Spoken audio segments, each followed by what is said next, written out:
Hello, this is Philomena Begley here, and you're listening to Seamus Long on Irish Country Music Radio. You're my life, my music, and my memory.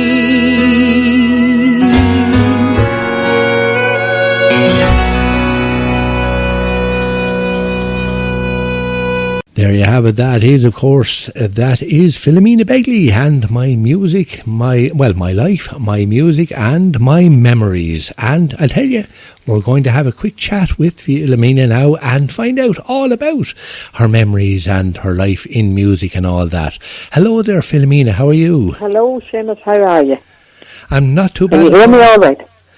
I'm in right good order. Thanks be to God. I'm in right good order. And yourself? Oh, God, that's good. And now, I'll tell you, you're 58 years. Now, there's not too many that can actually manage more than 50 weeks in the music business, but you're actually on the road 58 years. Is that a fact? That is a fact. 58 years on the 11th of May, I started on the 15th of, I read like it that's right again now. I started on the 11th of May, 1962. And it left me 58 years on the 11th of May. 58 And I didn't retire. The only time I took time out was to have 3 babies. Well, I tell you, that is a fair achievement. That is a fair achievement. And how did you actually get started in the music business? Was it just were you just singing around at home, or, well, I'm presuming, I was going to say singing in the shower, but back in the early 60s now, I'd say if you got to bath once in the week, you were lucky. There was no such thing as a shower in them days. No, that wasn't even a bath. Sit in the kitchen sink or sit into the bucket and throw a drop of water on top of yourself in front of the fire. Exactly. No, I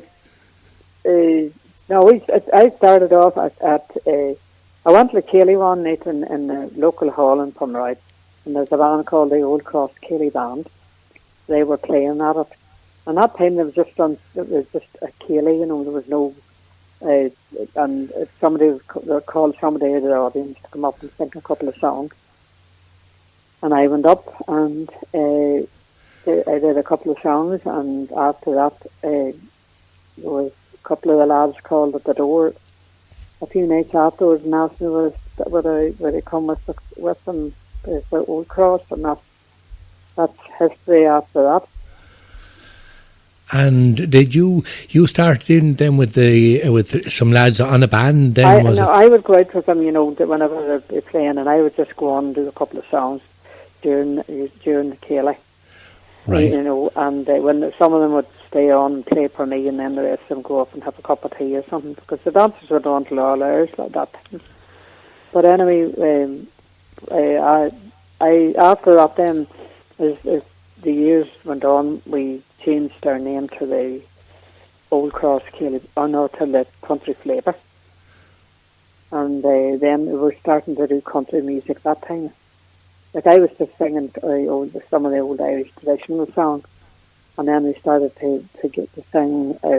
I got a few records of one of the lads in the band, and from years gone by, and I changed them into old time waltzes and barn dances as they used to do then. But then we progressed into the jiving and the slow dances and the quick steps and that. But at that time you weren't really allowed to do anything like that, but we got away with it anyway, and then after that it was the business just picked up. So for years then I worked with the Country Flavour for 12 years. I was with them, and we travelled all over. We went to America, and we did all the carnivals and the dance halls around about, as we called them, the dry halls. So that for 12 years, and we did very well. And then after that, in 1974, I left the Country Flavour, and we formed the Ramblin' Men. So that went on. We were there for about 10 years. And then after that, it was just different. I just was with Shotgun. I think they were the next band. But then after that, I did concerts. It was mostly concerts and different festivals and things like that up till now. Because I have seen you in action now. I remember being down in Care House Hotel one night, and you came on, and there was a big crowd, huge crowd, of course, and it was the very same as if you had opened up the palm of your hand, and that was full of breadcrumbs, and that every pigeon for about 20 miles around decided to come down and have a feast. But sure, I enjoy that crack, whenever I go on the stage. The only sad part of it, that's COVID now, that it has spoiled my stage performance, or my floor performance, because I'll not be better with. I'll have to keep my distance away from all the nice fellas that are sitting on their knee. But hopefully it'll soon go away until I get back into my old routine. Yes, it's hard. The whole thing of having to be locked down at the moment now doesn't do a whole lot for anyone. It's desperate, isn't it? It is. Very much so, very much so. And you said you went across to America as well, and did you... we went to America way back in the early days of Country Flavour, and we went to America. But then I was back on it quite a few times after that. Then when Tony Lockman was managing me with the Ramblin' Men in 1974, and we went then after that to Nashville in 75, and I did. Actually, I recorded albums with Porter Wagner in the studio that he owned along with Dolly Parton at the time. Yeah, and I did all them. I recorded about 4 or 5 albums altogether over in Nashville, and a few singles. And I did the Grand Ole Opry with Porter. He would always invite me on to his show on the Grand Ole Opry anytime I was over. I would say it probably was about 6 or 7 times, and every time I got over, I got on the opera with Porter. Well, and also I did Boston, Chicago, Philadelphia, and I played the Grand Ole Opry. I played the Royal Albert Hall, and all the big theatres over in England over the years. Some of them I can't remember now. I'm at that bad age now. Well, I don't know. I don't think it's because you're at a bad age. I say you've done so much. Hall. We did that. I did that one too. I sang in Carnegie Hall too, New York. Yeah, but it's not, as you say, it's not because you're at a bad age. It's more a case of you've done so much that you'd need some sort of a Wikipedia built into the side of your head, like, or something. You'd need a big encyclopedia there just to keep all the information of all the different places and all the different. There was now that I did a lot of and met a lot of the big country singers over the years too. I toured with Glenn Campbell. I toured with in England, and I toured with Don Williams. I did 2 tours with Don Williams in England, and I did tours with around home here with Charlie Pride, and I would have sang with a right few of them. I had the pleasure of singing on stage with George Jones too in my time, and after was loads of different, all like Tammy Wynette and all the girls over the years, and Billy Joe, and it was great when looking back on it. Probably took it for granted at the time, but looking back on it, it was great. It was a great pleasure for me to meet all them people. Not just meet them, but actually to be up on the stage and performing with them and to be recording with them and all that. I mean, that's it's a sort of it's like a country singer's dream.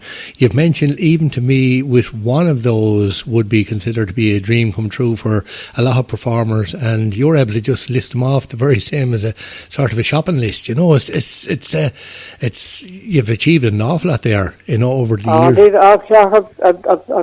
There's so many, I can't even remember the half of them. I would have met an awful lot of the singers over the years in Wembley too, because I used to do the Wembley Arena every Easter, and all the big American stars would be all over. But I did it. I must have done it for about maybe 16 or 17 years. I love myself and Ray Lynham.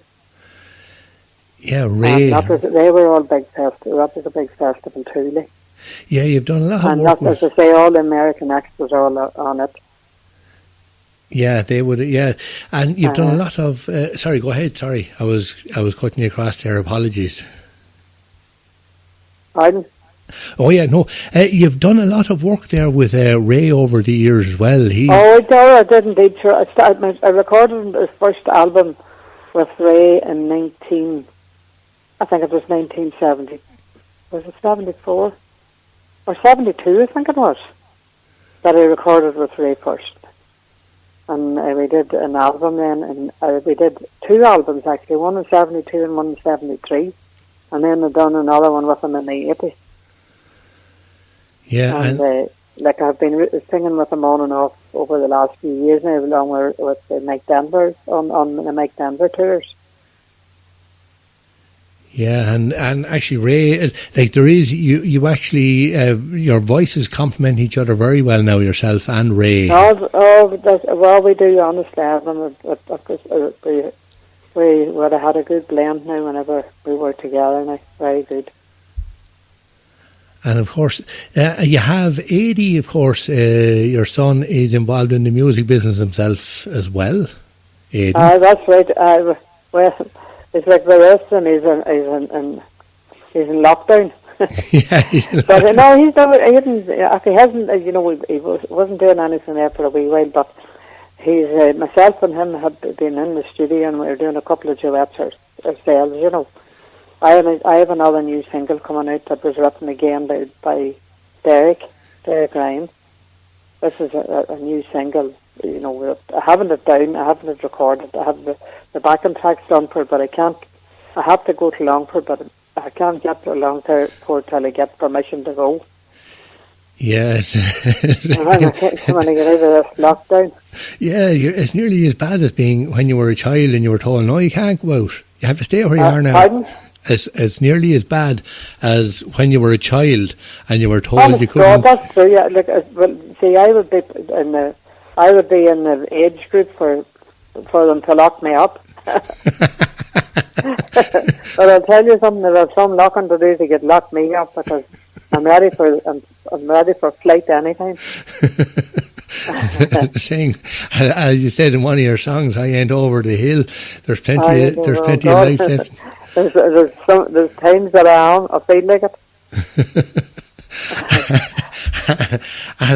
And you've worked with, you have a single, a duet out there at the moment with Derek as well.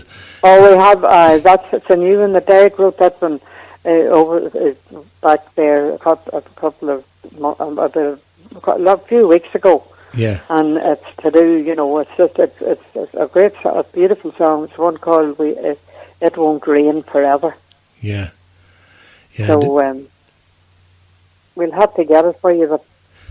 Yeah, well, I look forward to playing that one anyway, you know, because... It's very, very good, and you know, it's done very well. It got into straight in iTunes and a couple of charts there at #1 after the week it went out. Yeah, so it did well now, but the proceeds would be going toward that alone and HNI, that's in Northern Ireland. It's to do, you know, with the homeless, my age group. The 21-year-olds, is that? Yeah. The 21-year-olds, exactly. Yeah, I'm only 21 myself, like, I mean, so you must be 22. God, you are? yeah. Me. Well, both of us. I was 21. But what was I going to say to you? I have a few people on here that are just looking to say a quick hello to you. And we have Ron Hinsley, he's over there in Wolverhampton. He's wanting to say a quick hello. Ron? Hello. Yeah. Who am I talking to? Ron Hinsley. Ron? Ron Hinsley, yeah. Just hello, Ron, how are you? Yeah, and thank you very much for calling in. And there's the Arnold family there in Duleek in County Meath. Now, I know that we mentioned Derek Ryan, and there's one of the ladies there, a girl called Kaylee, and she's a... Oh, yes, I know her. Do you know her? How are you, Kaylee? You probably know her mammy then, Nicola, do you? I know her mammy too. Yeah, and of course, yes, very well. Sonny doesn't get to go out a whole lot now, they kind of keep him locked up, but when he gets out the odd time, that's Nicola's husband, the other half, shall we say. And then, of course, there's Aoife, and there's Mini Gigi. He's a huge fan of Mr. Jerry Guthrie, and we call him Mini Gigi. His name is Ian, so you have Ian and Aoife there as well. Oh, lovely. And Annette Doyle, say a quick hello there to Annette. Hello, Annette. How are you? And Maureen Burke is listening in as well. Hello, Maureen. She's there in Leitrim. And, of course, Brian Cunningham, Brian. Oh, indeed, I know Brian. How you doing, Brian? I was talking to Brian earlier on today now. Yeah, I Brian. hope he's behaving himself. Well, I don't know what that, you'd be hoping he you would. You don't know about that. Yeah, that's the very same as telling a child not to put their finger in the fire, isn't it? Like, I mean, you say that again. It'd have to be up to some devilment anyway. And Suzanne Ro is listening in, and her son Jack. I'm not sure whether you might have worked with Suzanne over the years as well. And who? Suzanne Ro. She's a great accordion player. She's down around Mooncoin area. Suzanne? Yeah, do you know Suzanne? Do you, or have you? Well, the name sounds familiar to me. Anyway, but sure, I would need to see her. Yeah, that's probably a way if I did. Where is she from? She's from Mooncoin in the county of Kilkenny. We won't hold that against her now, Yeah. Well, how are you doing anyway, Suzanne? And young Jack as well. And Jack. Yeah, Jack. And well, I tell you, we're going to. I'm going to let you loose or set you off there. Well, you know yourself, as you said, you're ready to fly at any stage. So I have to, and actually, just a quick hello there to Margaret Moore that's listening in as well. Margaret, Margaret. She's up around Auchnacloy area there. Oh yes, yes, I know who you're talking about now. How are you doing? Yeah. How are you? Margaret, and Paul Griffin is listening in as well. He wants to say a quick hello to you. How are you doing, Paul? Yeah, and but I tell you, I'm going to let you off then, and because I know how well, I won't say how busy, but I'm sure there's gardening, or you're ready to fly anyway. As you I'm not gardening anyway because I wouldn't know the first thing about it. Well, I know I would. If I was stuck to do a bit of gardening, I probably was going to lack of lettuce or not. I was going to say tomatoes, but a wee bit of parsley and celery and that there would make a drop of soup. And I'm sure it'd be lovely soup, actually. No, I wouldn't be good at the gardening now, to be honest with you, Seamus, but I've got my fingers is not too green now. No, well, she's you'd be able to make a bit of soup, but you mightn't be good on the flowers. It's hard to beat down soup in the winter time anyway. We wouldn't be needing soup these days anyway. No, you'd actually, it's more a bit of salad. But I think it's changing a wee bit here this evening now. It's getting a wee bit colder now. Yeah, I noticed that here as well, down here in the sunny southeast. We're getting a little bit on the colder side now this evening compared to the last couple of days. And actually, a quick hello there as well to Teresa Murphy and to her daughter Katie. Teresa, how are you doing? And Katie, of course, as well. Katie's a great buddy of my own. Oh, is that right? Oh, yeah. And there as well. Yeah, and I'll tell you, I'm going to let you loose anyway. And thanks a million, Philomena, for... Come here, there's a couple of... my daughter's in-laws live in the Scorsese. Yeah. Well, how far is on the Scorsese for you? In the Scorsese, you'd be around about 10 miles away from myself, Philomena. Yeah. Yeah, who are they now? My daughter Mary's married till God, I'm away. I can't even name. I've got a blank here at the minute. Well, we don't boast about anyone from Maggie and Steve Darnell. And they live in Escorza. All right. And Well, my daughter's married to Steve's son. all right. There you are. There you are. Now, God, you wouldn't know And where you'd be. Maggie's originally from Enniscorthy. All right. So I don't know if they would be listening in tonight or not, but maybe somebody belonging to them is listening in, and I can tell them that I played a request for them. Oh, well, definitely. You see, you'd want to be very careful what you be saying, because if I happen to give out about Enniscorthy now on the radio, you'll be able to pull me up and say, hold on there now, I have relations. You need to watch yourself.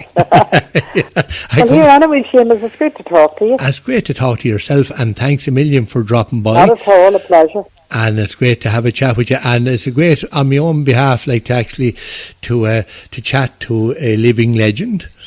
And thank you very much. Even Nathan Carter had great words to say about you, sure. Oh no! Say no more on that. Nathan, some of the things that goes on between me and Nathan, we don't want to be telling it.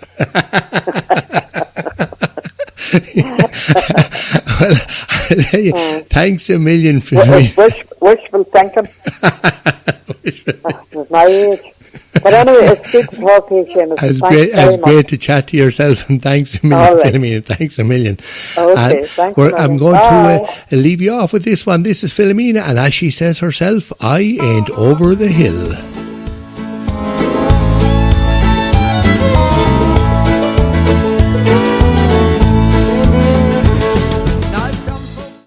Bringing you the best in country and Irish music. This is your station, irishcountrymusicradio.com.